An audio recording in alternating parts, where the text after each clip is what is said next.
చేసిరంటివి ఇన్ని పిటకథలు చెప్పారు మీరు. ముఖ్యమంత్రి అయినాక రేవంత్ మన జగన్ ముఖ్యమంత్రిగా ఎన్నిసార్లు మరి మీ నాయనింటికి బంగ్లాకు వచ్చిండు? ఎవరు? జగన్ ముఖ్యమంత్రి. అక్కడ ఆయన ఆంధ్రప్రదేశ్ ముఖ్యమంత్రి, నువ్వేమో తెలంగాణ ముఖ్యమంత్రివి. మరి నీళ్లు ఎత్తుకపోయిన దొంగలని నువ్వెందుకు మీ ఇంటికి పిలిచి భోజనం పెట్టినావు? నువ్వే కదా దొంగలు అన్నావు. వాళ్ళందరూ దొంగలని నువ్వే అన్నావు, మేమనలే, కాంగ్రెస్ అనలే. ఎక్కడ మీరే నువ్వే అన్నావు, దొంగలు లంగలు లఫంగల నువ్వేంటి వాళ్ళని ఆంధ్రోళ్ళని. మేమన్నా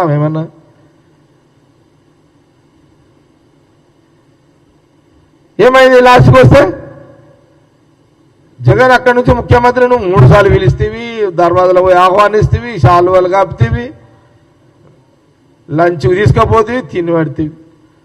మళ్ళీ నువ్వు ఇక్కడ చేస్తే నేను వాళ్ళకు సిగ్గుచేయడం లేదు, వాళ్ళు నిన్ను పిలిచిర్రు. నీకు పిలిచి ఏమో నీకు తినబెట్టిర్రు.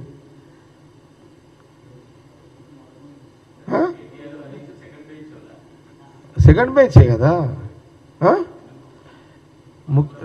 సీఎం. నేనండి క్లారిటీ ఇస్తా. సీఎం ఒక జాతీయ పార్టీ నాయకుడు, ఒక మొన్నటిదాకా ఉన్న పిసిసి రేవంత్ రెడ్డి గారు తర్వాత ముఖ్యమంత్రి అయ్యాడు.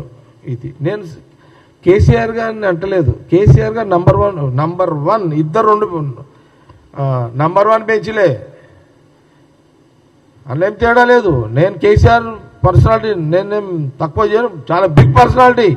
మాకు ఆ జ్ఞానం ఉన్నది కాంగ్రెస్ వాళ్ళకు, మీకు లేకపోవచ్చు పిల్లలకు జ్ఞానము, మాకు ఆ జ్ఞానం ఉన్నది.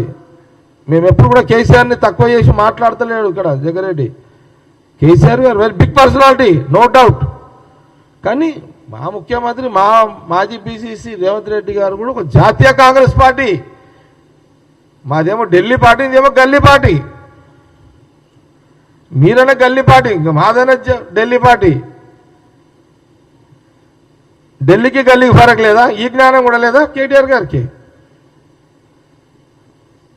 అచ్చా, మరి వాళ్ళని ఇంటికి వచ్చి 3 సార్లు భోజనం చేస్తే దానికి లెక్క చెప్పు. మరి మీరు పోయి మీ నాయన పోయి ఆడ తిన్నాడు, రాయలసీమలో పోయో ఆంధ్ర దిక్కు ఎక్కడ పోయి తిన్నాడు.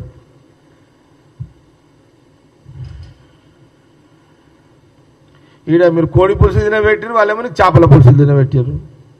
మీ పులుసుల కథ బాగానే ఉంది, కానీ మరి ఈ మధ్యాహ్నం మేము ఇట్లాగానే పడుతున్నాం. మీకు తెలంగాణ వాళ్ళంతా పులుసులు తినుడు కరెక్టే, నీళ్ళ పంచాయతీ పెట్టుడు కరెక్టే, మళ్ళా మా మీద నిందలేసుడు ప్రయత్నాలు ఇది కరెక్టే. అరే ముఖ్యమంత్రి రేవంత్ రెడ్డి గారు గడ్డం పట్టుకొని చెప్తున్నాడు, ఆయన మీకు రండిరా నాయన అసెంబ్లీకి రండి, ఆడ బంగ్లా ఉంది, వచ్చి చర్చ పెడదాము, ఏదైనా ఉంటే సలహాలు ఇవ్వండి. ఎలక్షన్ అప్పుడు పొలిటికల్ స్టడీ చేసుకుందాం అందరం, అది వేరు. కానీ పరిపాలనలో పార్ట్ అయినప్పుడు యాజ్ ఎ గవర్నమెంట్గా కాంగ్రెస్, యాజ్ ఎ ప్రతిపక్షంగా అటు బీఆర్ఎస్ డిబేట్ ఉంటుంది, మాట్లాడదాము, సవరణలు ఉంటాయి, ఎన్నో ఉంటాయి. తెలంగాణ ప్రజలకు కొంత క్లారిటీ ఉంటుంది.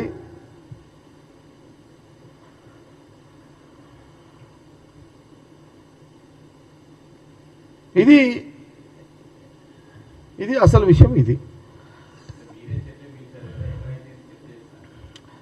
నేనేమంటున్నా చారి, ఒక్కటే విషయం అది పెట్టుకోండి.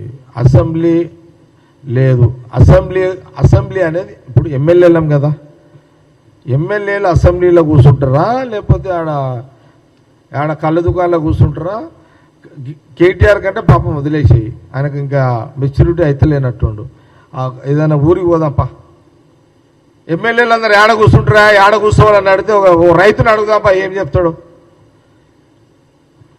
అంటే ఒక మారుమూల ఒక రైతుని అడిగితే ఆ ఎమ్మెల్యేలు ఏడ కూర్చుంటారంటే అసెంబ్లీలో కూర్చొని మాట్లాడతారు అనే ఒక జ్ఞానము ఒక మారుమూల గ్రామ రైతుకో, ఒక మామూలు సాధారణ కూలి చేసి ఒక రైతుకో ఉన్న ఆలోచన కేటీఆర్ గారికి ఇతను లేకపోవడం ఏంటి? అసెంబ్లీలో కూర్చుంటే అందరు వింటారు కదా.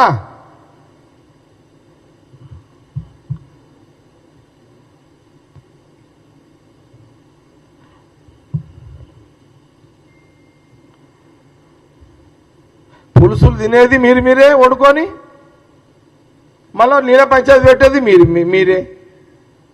ఇదెక్కడ న్యాయము, ఇదెక్కడ పద్ధతి, ఇదేం ధర్మము, ఇదేం లెక్క, ఇదేం పత్రము? అందుకే అప్పుడప్పుడు మా ముఖ్యమంత్రి ఏమంటే కోపం వచ్చి తిడతాడు. తిడితే తిట్టినట్టు మళ్ళీ మీరు చేసే శాస్త్రాలు మరి ముద్దు పెట్టుకునేటట్టున్నాయి, తిట్టేటట్టున్నాయి. మరి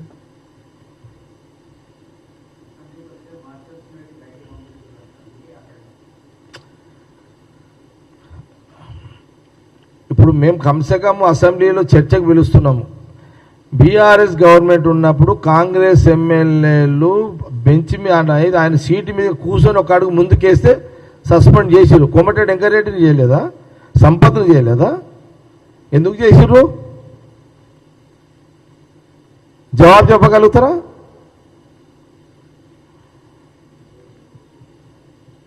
కోమటిరెడ్డి వెంకటరెడ్డిని, సంపత్ కుమార్ని అసెంబ్లీ నుంచి సస్పెండ్ చేసి అసెంబ్లీ రాకుండా మొత్తం ఎంత ఎన్ని 1 year 2 years? టైం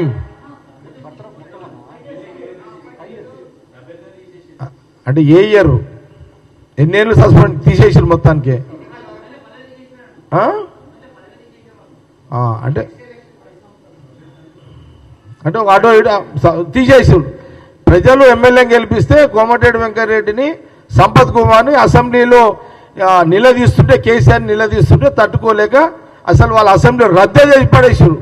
3-4 ఏళ్ళు అసెంబ్లీకి రావద్దు అనే రద్దే చేసి పడేసారు.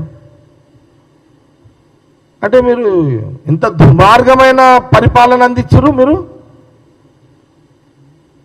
మీదొక పాలన, మీరేమో పాలకులా? మీకు అంటూ ఒక సిస్టమ్ ఉన్నదా?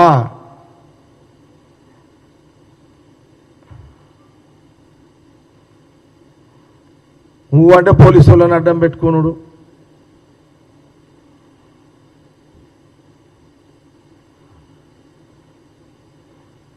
పోలీసు వాళ్ళు ఒక పోలీసు ఒక వ్యవస్థని అందరు పోలీసు, నేను ఎప్పుడు కూడా పోలీసు